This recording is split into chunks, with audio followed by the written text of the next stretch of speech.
Welcome back to ACB Wrestling Talk, your main source for wrestling news and wrestling discussions. I'm, of course, your host, Alexis Carrillo, and let's get into some wrestling talk. After what transpired last night on Dynamite, it does seem like Jon Moxley is poised to be the next challenger to Le Champion, AEW World Champion Chris Jericho's world title. And if they are indeed building up towards a pay-per-view earlier in the year, in the spring of 2020, that they have yet to announce their final of the big four pay-per-views that they are planning to have, it does seem like Chris Jericho versus Jon Moxley will be the main event. So once again, just throwing this out there, just pointing it out, AEW might go with two former WWE stars in the main event of an AEW pay-per-view for the World Championship. But again, I do stress that, again, I'm not a company guy, I'm just pointing out the facts here. And the fact is that Jon Moxley versus Chris Jericho is the rivalry and the feud to go right now. Jon Moxley is one of the hottest acts in AEW whenever he comes out, whether it be through the crowd or through the ramp. The fans are just thrilled to see him. They just want to see what kind of extreme movements, of extreme moments he delivers. And he delivered quite a few after he defeated Joey Janela last night. So yeah, Jon Moxley, definitely looking forward to a match against Chris Jericho. And what can you say about Y2J? Entertaining at his best. I mean, last night he made a promo with the Jurassic Express work in so many ways. He put Luchasaurus over, he put Marco Stunt over, he put Jungle Boy over. Each and every single one of them had their moment, and Chris Jericho, knowing what he had been through in WCW in the mid-90s, he knows, if you're a top star, if you can give guys the rub, you should, and he's definitely a guy who's given countless guys the rub in WWE, in New Japan Pro Wrestling, now in AEW. Do I think that Jericho will lose his title to Jon Moxley? It's definitely hard to say. This is a much tougher prediction than, Jericho versus Cody. And again, Jon Moxley is one of the hottest acts. You do not want to slow his momentum down. You do not want the fans to start thinking of him in the light that, well, whenever he has matches that don't mean that much or don't have any title on the line, he delivers. But the world title, he couldn't get the job done. Maybe they could get a cop out and have the Inner Circle interfere and cost Moxley the match and have Jon Moxley just go against the entire Inner Circle throughout the rest of 2020, heading into the main event of one of their other big pay-per-views. But again, that's just a story for another day. Eventually, Jon Moxley will become AEW World Champion. The question is, will he do it against Chris Jericho, whether it be in January, February, or March, whenever that Big Four pay-per-view for AEW is announced? We don't know. We have yet to see that.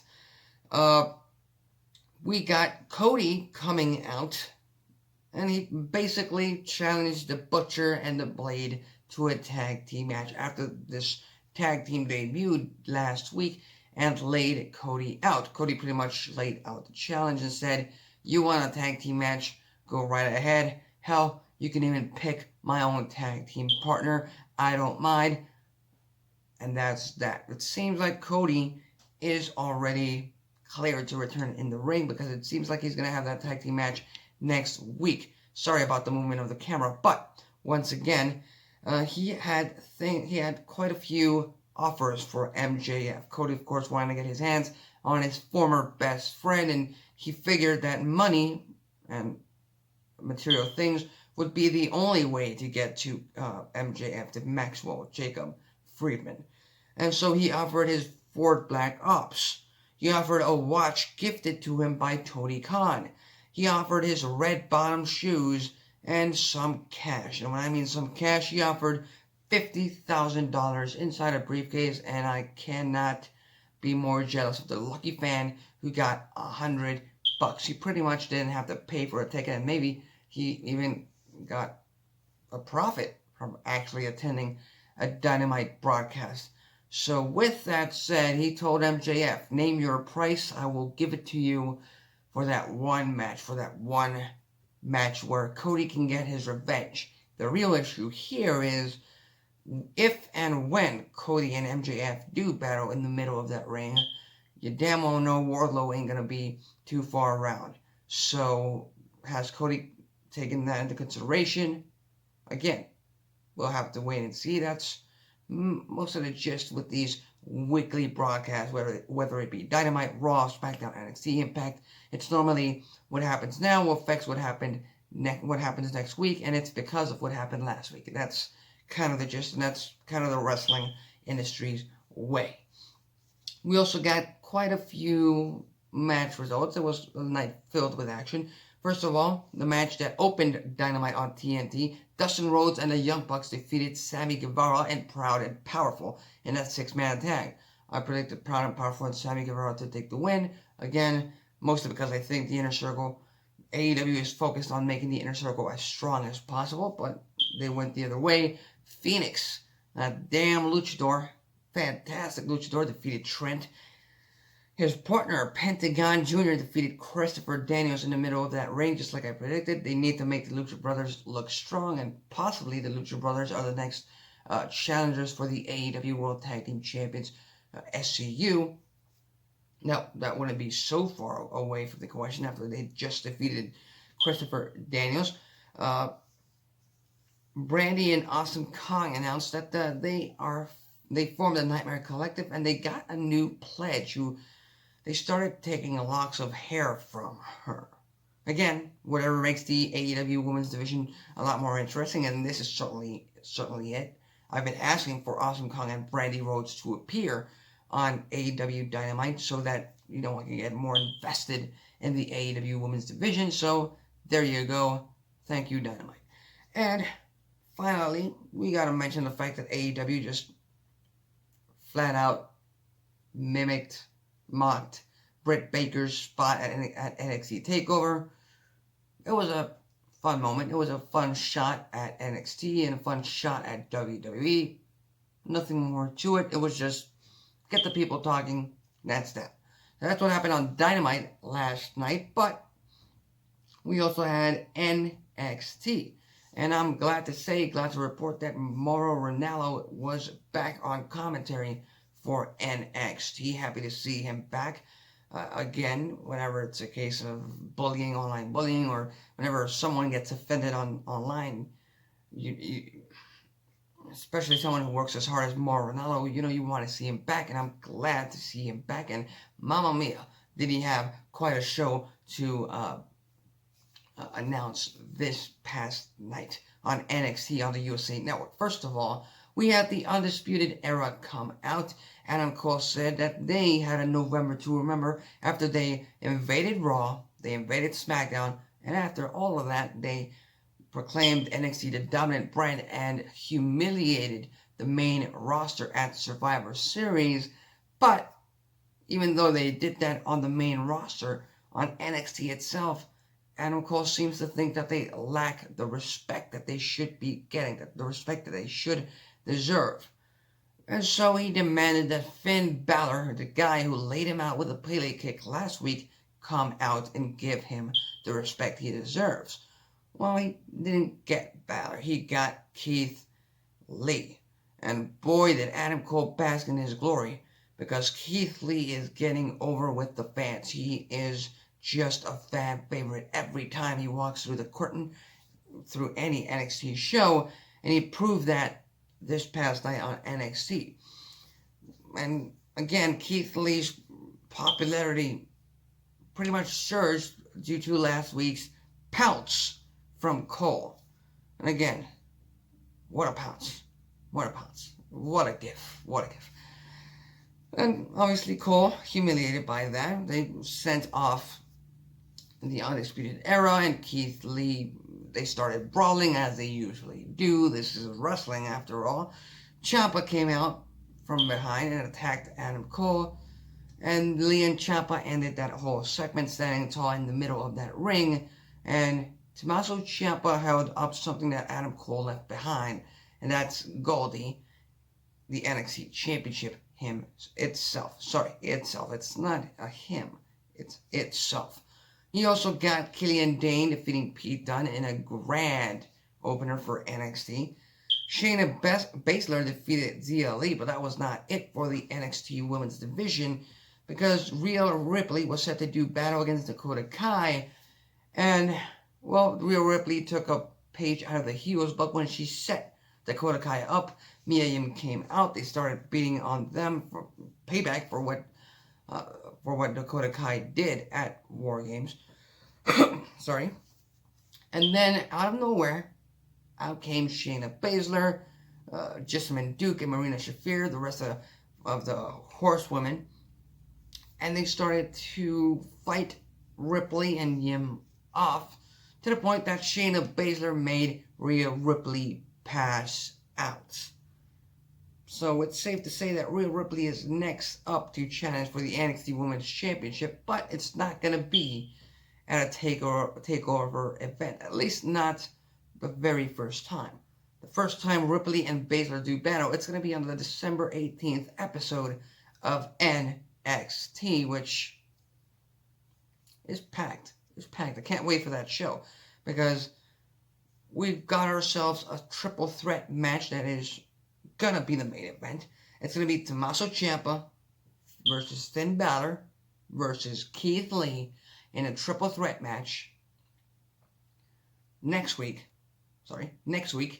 And the winner is going to face Adam Cole for the NXT Championship on the December 18th episode of NXT. So again, a packed episode of NXT planning for the future. Because it seems like if they get their viewership win tonight, or from last night, and then next week's episode, they got a great triple threat main event for next week, and then they got a packed 2 championship match for the week after that. NXT is looking to remain dominant in these Wednesday night wars, and who can blame them? And again, the main event of last night's NXT saw Keith Lee, Tommaso Ciampa, and Dominik Dijakovic teaming up to defeat Adam Cole, Roderick Strong, and Kyle O'Reilly in the main event of NXT. Moving on to our third segment right here, Big E admits that he was irate with how Kofi Kingston lost the WWE Championship. And honestly, who can fault him? Everyone was irate. Those who weren't irate, come on. It's Kofi Kingston. He lost in 11 seconds, but nonetheless, let's just get to his words on the After the Bell podcast with Corey Graves. This is what Big E had to say, and I quote, Kofi Kingston is a lot more level-headed than maybe anyone else that I have met in the business, because everyone else would have reacted. Actually, I was irate when I found out about it, and that is a testament to Kofi. I'm not saying no one else in the industry, but very few people would have had that approach. But not many would have taken that approach and not have sour grapes and be able to move on. So, again, completely agree with Big E in the fact that, look, if you wanted to put the title on Brock Lesnar, go right ahead. You wanted to get people talking on Fox about SmackDown, go right ahead. You wanted to create headlines for SmackDown on Fox to premiere, go right ahead. But you spent the entire beginning of 2019 building Kofi Kingston up and building Kofi Mania up for it all to culminate at WrestleMania with Kofi Kingston becoming WWE Champion, becoming a main event guy that many, including myself, doubted he could be a main event guy throughout the rest of the summer. And when he proved everybody wrong, when he main evented tons of shows and successfully defended his title against tons of contenders, you bring him out against Brock Lesnar and you feed him against the Beast in 11 seconds. Where, honestly, if you would have thought for the future, if you had any kind of brain, any creative ounce in your bodies, you could have seen that, hey, sure, we can have Brock Lesnar become WWE Champion. Sure, it might not be the longest main event in SmackDown, but hey, give him 5, give him 10 minutes. Let him put a fight. Let him let Kofi Kingston put up a fight against Brock Lesnar. Let's make him a star right here, right now, so that eventually, when Brock Lesnar leaves, because he's getting closer and closer to leaving, believe that, when Brock Lesnar leaves, Kofi Kingston can still be a top-tier main event talent. And not right now, not like right now, where he has just basically diverted back to being the tag team superstar. And I'm just scared, and I'm just fearing the day when WWE decides to possibly push Kofi Kingston back into the main event. What will fans decide with Kofi Kingston in that very moment? So again, Big E, I feel ya. Again, what are you going to do? It's WWE. They're going to have it their own way, and they can't think aside than putting the Beast over. And these reports that Lesnar's going to face either Cain Velasquez or Tyson Fury at WrestleMania pisses me off. All I say is, you want that match? Fine. But it better not be for the damn WWE Championship. Because I'm going to beat Irate as hell. Whoa. Moving on to our fourth segment. CM Punk responds to Jon Morrison signing with WWE. Of course, Jon Morrison last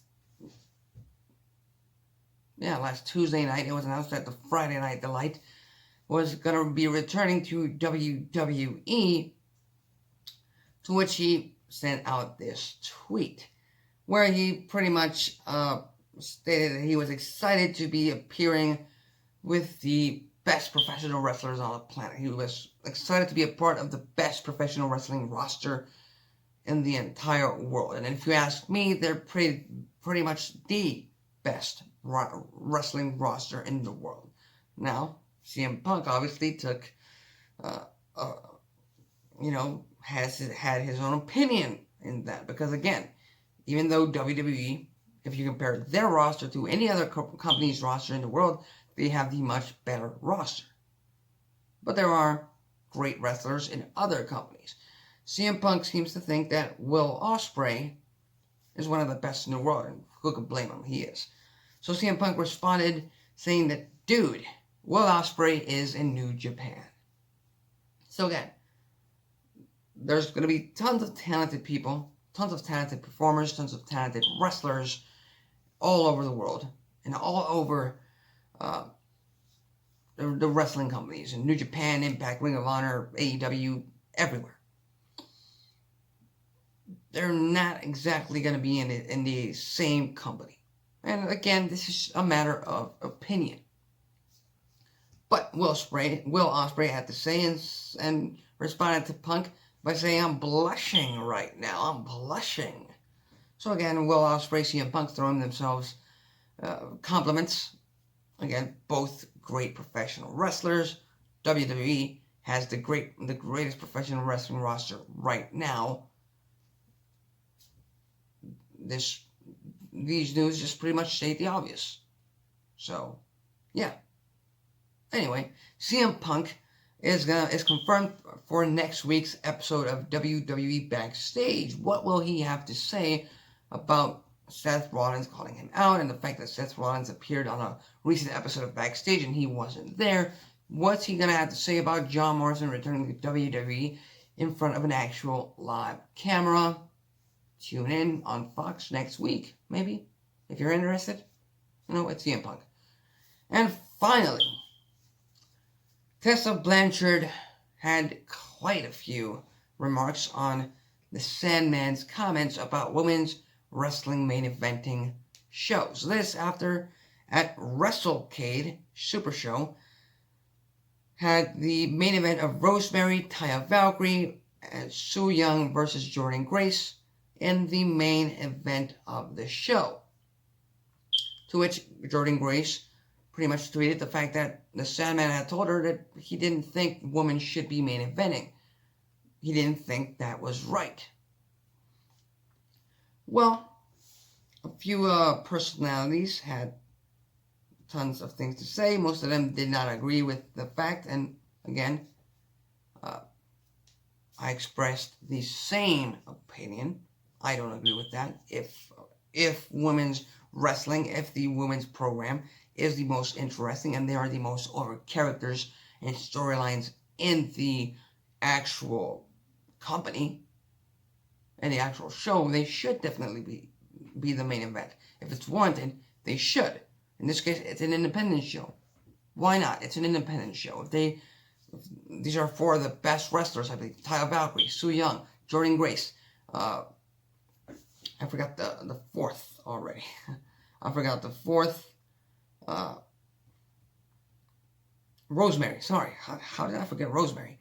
Yeah, so great wrestlers, great performers right there, right then and there. Why not? And I'd much rather see those four compete in the middle of the ring than, with all due respect, the Sandman well past his prime. Or any male superstar past his prime. That's just that. But this is what Tessa Blanchard had to say. And I quote, "I was in the back earlier tonight and I had to listen to an old ECW guy who used to have a beer in his hand talk about how women shouldn't be main eventing this event or any event. And that led to him saying it is not because he didn't have faith in these women, but because he didn't have faith in you fans." Now, I don't know about you guys, but it is 2020, and I think that this is a crock of horse shit. Because the women in this ring right now are some of the best women wrestlers. No, they are some of the best wrestlers in the business. Look around. You're looking at some of the women that have traveled the world and gone to different countries and held notable titles in notable companies all over the entire world. Now, I don't know about you, but I can't think of anybody better to main event. And all I'm going to say to that promo by Tessa Blanchard is, preach, Tessa, preach. So with that said, that's it for today's episode of ACB Wrestling Talk right here on a Thursday, December 5th, 2019. If you like this video, hit the like button. If you dislike this video, hit the dislike button. That's it for me. See you tomorrow.